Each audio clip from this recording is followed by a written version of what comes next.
Alright, YouTube, I was critical of Milo 2 days ago, I think deservingly, on the basis that what he was saying creeped me out. I never proclaimed him, though, and this is an important point before I begin here. It's kind of convoluted and confusing, let's just say that. I never claimed he was a pedophile. I said that what he was saying could be construed as encouraging that sort of behavior and creeped me out. Some Milo fans took it the wrong way, thought I was doing what Salon is now doing and declaring him to be a pederast, which is not actually what I did. Take a look at the video again, I suppose, if you want to clear that up. But Milo is doing something now that I have to support, which is that he's attacking three separate entities that have basically done the same and worse, which are George Takei, who on Stern's show, he made comments that are almost identical, actually, to what Milo said. Now, again, he's making the same argument. Well, what I'm talking about isn't pedophilia, and it only refers to my own experiences with being, abused or used or something. He made the same comments, and no, I don't remember the left complaining about that, so I think there is a little bit of a double standard there. Let's be honest about that. He goes after Maher. Now, poor Bill, he's getting hit from both sides because at the same time that Milo's attacking him and saying, oh yeah, he said creepy things. He said about someone who, what was it? Some teacher was banging a young male student, and he's like, oh, the only crime here is we didn't get it on tape or something like that. Yeah, it's a little bit odd, honestly. And then he's getting it from Salon. Now, Salon's taken up a totally different tack, and Salon's central to this very convoluted situation. Salon's attacking Maher for enabling Milo to speak. Basically, you shouldn't have invited him on there. You shouldn't let him be talking, because fuck free speech, because fuck the fact that you're trying to garner an audience because you're engaged in corporate media, and this is your biggest weakness, just like it's ours, because, hey, we're Salon, we're corporate media too. These little firms are, it's at the same time that the HuffPosts and Salons and so forth say, aha, the leader of the alt-right is a pervert and the alt-right is cracking apart, which is, Milo's not the leader of the alt-right. He's not even part of the alt-right. He's not leading anybody. He's a celebrity, essentially, and a professional troll. At the same time, though, it's the left that's cracking apart. You've got Maher and Salon and Being Liberal and HuffPost and all these groups constantly at each other's throats. Now, why would they do that? Because they're not part of some grand scheme. They're all for-profit entities, which means they're going to stab each other in the back constantly. Meanwhile, the actual alt-right's like ambivalent about what fucking Milo said. Mostly the criticism came from some ANCAPs and some others. I'm willing to criticize what I see as creepiness without saying, oh, yeah, he's a pervert, but Salon is. Now, here's the distinction. Salon is declaring him to be a pervert. But Salon itself, and Milo pointed this out in his immediate reaction, and he's right. He's fucking right when he says this. Salon came out months ago and rammed into the ground a story that was written by a self-proclaimed pedophile, and he wasn't talking about 13-year-olds, he's talking about 3-year-olds. They took this story, no disclaimer, no editor's note from anybody else in Salon saying, oh, well, we may not agree with this, but we're putting it here because, you should hear what he has to say. No disclaimer, no anything like that. They just slap it on to Salon, talking about, and I made a video about this at the time, I'll get further into that in a minute. They slap it on there, they get a huge backlash when they, populate it to Facebook. They don't learn from their mistake and they do it again about a month later. They don't learn from their mistake and then they do it a few weeks later. They did this 4 or 5 times.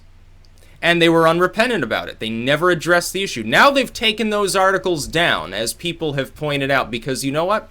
The problem for the left, other than Maher, which is a second overlapping layer of convolution here, and it's just almost approaching the level of being surreal. The left cannot criticize Milo Yiannopoulos for being creepy or supposedly perverted because they've been pushing the same thing for years in defense of Islam. Specifically, that's why they're doing it. I don't think that it's because they've been infiltrated by NAMBLA. I think they're doing it to normalize Islamofascism, because it's their pet project. If you look at Europe, if you look at what they say in the US media now, for the last 10 years, their pet project has been, we need Islam. We need a replacement for Christianity. Oh, we're moralists now, by the way. We're going to have Sharia law. That's what they want. The only sane one when it comes to that subject is Bill Maher. He's the only one on the left. He's a pot-smoking, pro-union Obama lover. Generally, other than when he's killing people with drone strikes. Deeply anti-war. He's actually more liberal than the people at Salon. More of an actual liberal as opposed to a corporate liberal, let's say. He's the only one that calls out Islam as being what it is, which is worse than Christianity if you look at the effects of it, where Islam happens to be predominant. He's the only one, and yet he gets caught up in this. He's getting attacked by Milo and Salon at the same time. Then you have George Takei. Now, George Takei, of course, of Star Trek fame, he's gay. He came out, told apparently on the Stern Show about his summer camp sort of Boy Scout stuff with an older counselor. I think it's the same as what Milo was saying, which is he's not encouraging explicit, nothing he said there is encouraging this sort of behavior. He's talking about how he didn't feel a problem with it when it was happening to him. Now, I say that that's weird, and I don't like it, and I didn't like George Takei any more than I liked Milo before any of this happened. Again, being honest here, I just didn't like them anyway. This didn't even play a big role into it. But I'm not going to declare either of these people to be perverts. So, again, to be honest, for those who thought I was calling Milo a pedophile, I'm not. I'm just saying what he was saying is creepy and capable of being construed that way, and that at the very least it was poorly worded and gave ammunition to his enemies. The same is true of Takei. By saying this, he leaves himself open to getting attacked by Milo. So as Milo gets hammered by Salon, he starts attacking him. He attacks Maher. Salon comes out because Maher gave Milo a platform to speak at all. They attack him. Huffington Post gets involved. Breitbart gets involved, hammering both Salon and forcing Milo to resign. And it's turned into probably the biggest extra-political freak show that we've seen in a long fucking time. And then we have James O'Keefe talking about the hours of CNN tapes he wants to release. My goodness, how much better can this possibly fucking get? I'll say this. Things are chaotic right now. Again, we need to be honest. Things have gotten a little bit beyond the normal level of general simmering chaos. Yeah, not just in relation to Trump, but all this other stuff. It's starting to look like some sort of grand strategy between two or more groups that are really trying to fully cutthroat one another. They finally decided to go for the jugular and fuck all of the little people when they're wondering what the fuck is going on, essentially. But it is more chaos than we're used to dealing with. And it's beginning to spread out through basically all segments of the media. Then you have MSNBC coming out saying, oh, we're supposed to control exactly what people think. Yeah, see, this is why the corporate media is dying, because they have that general belief. They're not interested in informing people. They're not interested in truth. It's about perception. Always keep that in mind. If you get anything from this channel and from my analysis at all, and you're left wondering, why I come to the conclusions I do, why in some cases they're so accurate, always remember perception over truth. You can think the truth is superior. You can think it's better. You can think that it's more important on a moral level. Most people don't think that way. Whether they mean to or not, ultimately it's perception. Their variant of truth that they believe in usually is a perception. It's like that picture where two people are looking at a number. It's the number 6 or the number 9. They're each looking at it from a different end. One of them comes to the conclusion, well, this is a 6. The other comes to the conclusion that it's a 9. They're both right, and neither of them are right. It's all about perception. There is no objective truth to even find in that case. Now, even when there is an objective truth, it's hard to find it. I don't know what Milo gets up to in his sexual life other than I know he happens to be gay. And I'm not going to fault him anymore for these. I'm going to leave the topic of the comments he made and Takei and these others alone. The only group here that is absolutely guilty is Salon. Salon is the only one among all of those named that ever explicitly pushed pedophilia. In all of these other cases, it's a comment that could be construed that way if you chose not to like that individual, and if you support that individual, you will if honest, you will call it poorly worded or a bad joke. That's what you get with Maher. That's what you get with Milo. That's what you get with Takei. With Salon, you get, hey, this is some great thing. It's part of a new sexual revolution.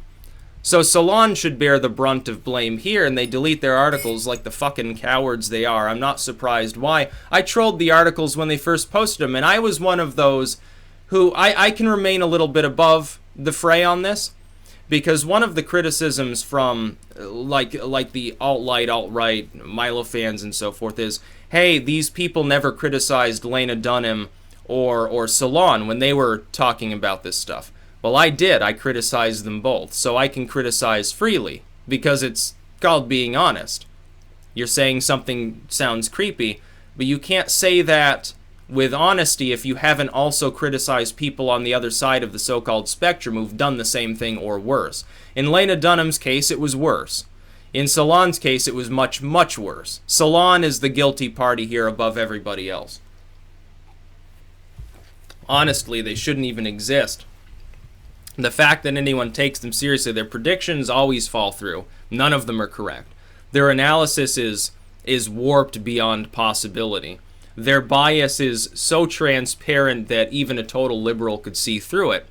Who's actually paying attention to Salon at this point other than Salon editors? It's like they all read each other's articles in some massive circle jerk or something. But I will have to say, Milo is correct to point out the similarity between what he said and what Takei said. The similarity with Maher, except, the fact that nobody attacked Bill Maher when he made those comments. And certainly how Salon pushes literal perversion, because they do. And then Breitbart steps in. They're defending and attacking Milo at the same time. Huffington Post is attacking it. It's crazy. This is a freak show. And it all got set off because of a year-old drunken peasants podcast sort of thing involving someone that the left used to brand, again, being honest, as inconsequential, as just a routine troll who happened to be gay. And they couldn't really attack him further at the time, of course, because he was a homosexual. So I guess this is another thing where I have to agree with Milo on. Yeah, he's right. Salon deserves to be judged before any of these other groups do. They're the ones that explicitly pushed it, acted like it was okay. And then you have the freak show that emerges from that. It gets far, far worse. And let's say for a second that some of these groups, I think there may be something with O'Keefe here. I think that these leaks, maybe if they're big enough, if they take down a large chunk of the corporate media, all these other groups are trying to maneuver to remain relevant and keep themselves above the fray. If you think that that's what's going on, you can even extend that conspiracy and say, oh, well, Trump is empowering people like O'Keefe. He's using them as a cudgel. In which case, this nation will fall into total and utter chaos. Yeah, just so people do understand that, it would get very, very bad. It'd probably be quite violent. You probably would see martial law at that point. At least it's not boring. Look back at the Obama years, how fucking boring they were. Like between... shock and awe was exciting, kind of, but then you had to watch, live on CNN. A lot of people didn't have home internet at the time in 2003. So, from 2004, when that starts to wane in public interest, it shouldn't have, but it did, through the end of the Obama era, everything's so fucking boring. Nothing happens. The most entertaining things that happen are things like Katrina, or the Brexit vote, or something like that.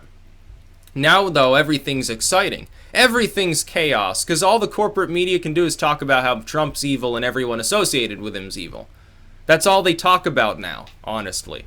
And all the other groups talk about is defending those people against the corporate media. It's almost like the war is being waged internally on the corporate media. The old guard, the TV era and early net corporate media, that is. Not the social medium, not the social media, so to speak. But, Salon is worse than anything that Milo said, and way worse than anything Takei or Maher said.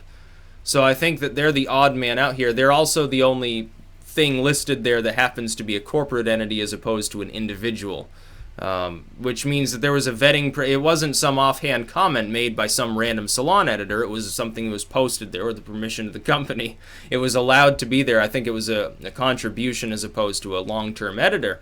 and they allow it to be there without further explanation. They have no problem with it. Yeah, that was a problem. I frequently criticize that. I frequently criticize Dunham and all of these others. Again, you can go back and you can see it for yourself, for anyone who doesn't believe me, who thought that I was compromised because I criticized Milo Yiannopoulos. Go back and see what I fucking said with regards to the Salon article. It was way worse than what any of these others are doing, because it was unquestionable as to the purpose of the article that they had posted.